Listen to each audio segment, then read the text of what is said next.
Hello दोस्तों, स्वागत है आपका अपने YouTube चैनल खुशबू एकेडमी में। दोस्तों, आज की क्लास बेहद ही इम्पोर्टेंट है। आज की क्लास में हम कवर करेंगे पर्यावरण अध्ययन एवं शिक्षा शास्त्र के प्रश्नों को।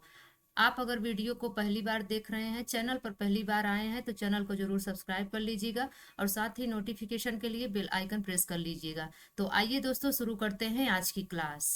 पहला प्रश्न है, निम्नलिखित में से कौन सा बीज नहीं है? ऑप्शन को देखते हैं। ए ऑप्शन कह रहा है काली मिर्च, बी कह रहा है गेहूं, सी कह रहा है साबूदाना और डी कह रहा है सौंफ। तो दोस्तों, यहाँ पर राइट आंसर हो जाएगा सी। साबूदाना जो है ये बीज नहीं है, बाकी काली मिर्च बीज है, गेहूं और सौंफ ये सभी बीज है।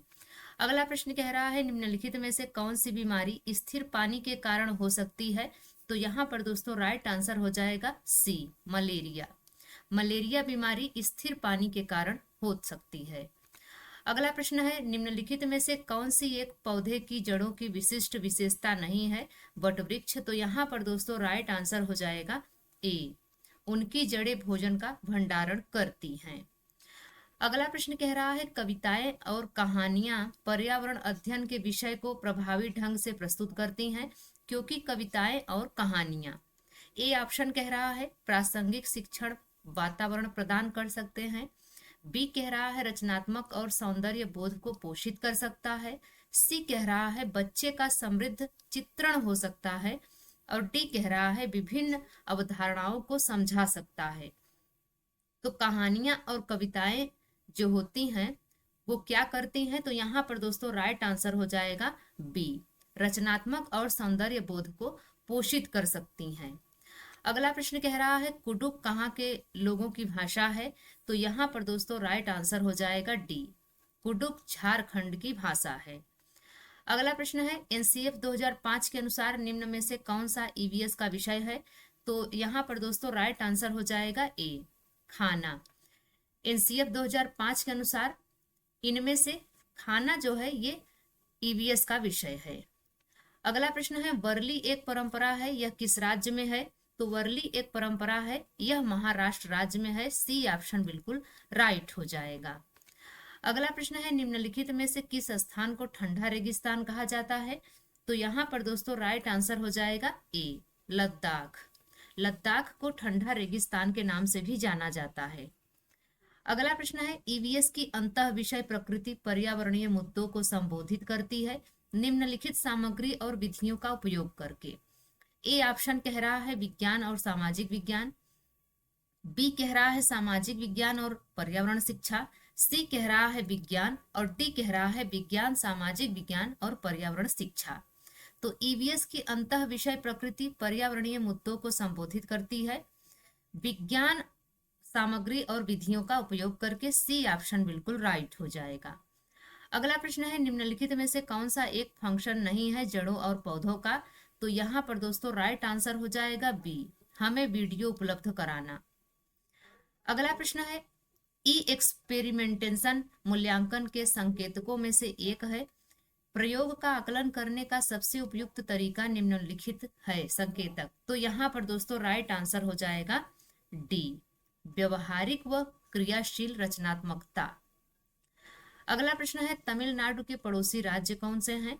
तो तमिलनाडु के पड़ोसी राज्य की बात करें दोस्तों तो ये है केरल, कर्नाटक और आंध्र प्रदेश। ए ऑप्शन बिल्कुल राइट हो जाएगा। अगला प्रश्न है, किसी गतिविधि के लिए समूह बनाते समय ईवीएस शिक्षक को चाहिए।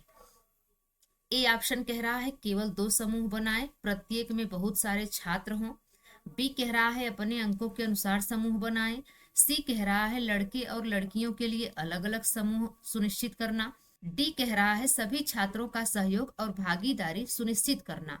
तो यहाँ पर दोस्तों राइट आंसर हो जाएगा डी, सभी छात्रों का सहयोग और भागीदारी सुनिश्चित करना। यदि गतिविधि के लिए समूह बनाते समय एक शिक्षक को यही चाहिए कि वो सभी छात्रों का सहयोग और भागीदारी सुनिश्चित करे।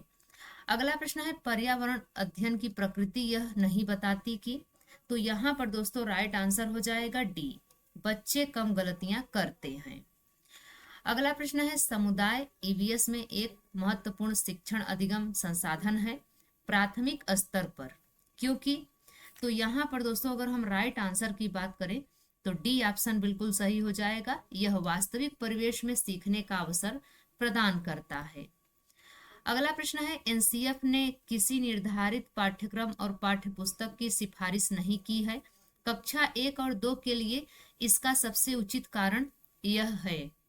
तो यहाँ पर दोस्तों अगर हम ऑप्शन को देखें तो ए ऑप्शन कह रहा है पाठ्यक्रम का बोझ कम करना, बी कह रहा है ईवीएस केवल कक्षा 3 के आगे के लिए है, 3 से आगे के लिए है, सी कह रहा है कक्षा 1 और 2 के विद्यार्थी पढ़ और लिख नहीं सकते, और डी कह रहा है प्रासंगिक शिक्षण वातावरण प्रदान करना।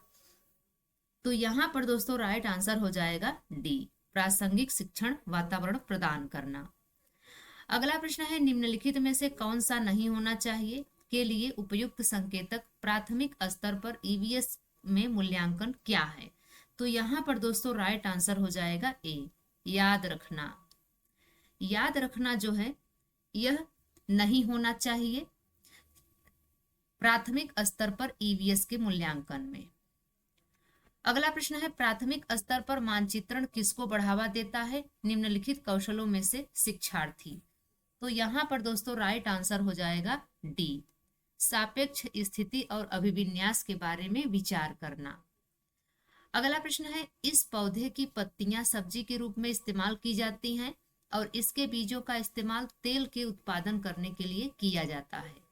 तो यहाँ पर अगर हम ऑप्शन को देखें तो ए ऑप्शन कह रहा है पालक, बी कह रहा है सरसों, सी कह रहा है गोभी और डी कह रहा है नारियल। तो यहाँ पर दोस्तों राइट आंसर हो जाएगा बी, सरसों, क्योंकि सरसों के पत्तियों की सब्जी भी बनाई जाती है और इसके बीजों का जो इस्तेमाल होता है वो तेल निकालने के लिए किया जाता है। अगला प्रश्न है, निम्नलिखित में से मच्छरों से होने वाली बीमारियों के समूह का चयन करें। तो यहाँ पर दोस्तों राइट आंसर हो जाएगा बी, डेंगू, मलेरिया और चिकनगुनिया मच्छरों से होने वाली बीमारियां हैं। अगला प्रश्न कह रहा है, ईवीएस शिक्षण को प्रक्रिया कौशल को प्रोत्साहित करना चाहिए, जो कि शिक्षण का मूल है। पूछताछ आधारित व्यवहारिक शिक्षण निम्नलिखित में से कौन सा कौशल नहीं है। तो यहाँ पर दोस्तों राइट आंसर हो जाएगा सी, निर्धारण। निर्धारण कौशल नहीं है। अगला प्रश्न है, यदि हम पक्षियों का अवलोकन करें तो हम पाते हैं कि अधिकांश पक्षी अक्सर इधर उधर घूमते रहते हैं, घुमाते रहते हैं अपने गर्दन को। वो इसलिए करते हैं क्योंकि। तो यहाँ पर दोस्तों अगर हम ऑप्शन देखें तो ए ऑप्शन कह रहा है अधिकांश पक्षियों की आंखें जो होती हैं वो स्थिर होती हैं और हिल नहीं सकती। बी कह रहा है उनके कान ढके होते हैं और वे उड़ सकते हैं। सी कह रहा है पक्षियों की 2 आंखें होती हैं और डी कह रहा है उनकी आंख एक समय में 2 अलग अलग वस्तुओं पर ध्यान केंद्रित कर सकती है। अगर हम पक्षियों का अवलोकन करें दोस्तों तो हम पाते हैं कि अक्सर पक्षियां अपनी गर्दन को इधर उधर घुमाते रहते हैं। तो ऐसा वो इसलिए करते हैं क्योंकि अधिकांश पक्षियों की आंखें स्थिर होती है और वह हिल नहीं सकती हैं। ए ऑप्शन बिल्कुल राइट हो जाएगा। अगला प्रश्न है, केरल के पड़ोसी राज्य हैं। तो केरल के पड़ोसी राज्य कौन कौन से हैं। तो यहाँ पर दोस्तों राइट आंसर हो जाएगा डी, कर्नाटक और तमिलनाडु केरल के पड़ोसी राज्य हैं।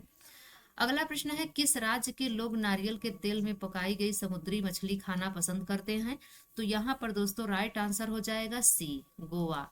गोवा राज्य के लोग नारियल के तेल में पकाई गई समुद्री मछली को खाना पसंद करते हैं।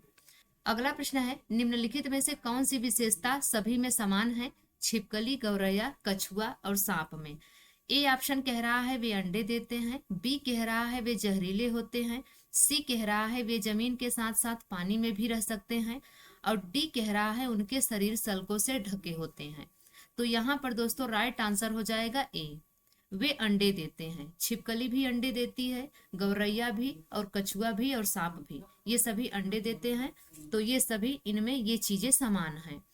तो दोस्तों ये रही आज की हमारी ईवीएस की पेडागॉजी की क्लास। आपको यह क्लास कैसी लगी आप कमेंट्स में जरूर बताइएगा। अगर यह वीडियो आपको अच्छी लगी हो तो लाइक शेयर करके चैनल को जरूर सब्सक्राइब कर लीजिएगा। आपको इस चैनल से जरूर मदद मिलेगी। तो मिलते हैं किसी और वीडियो में, तब तक के लिए बाय एंड टेक केयर।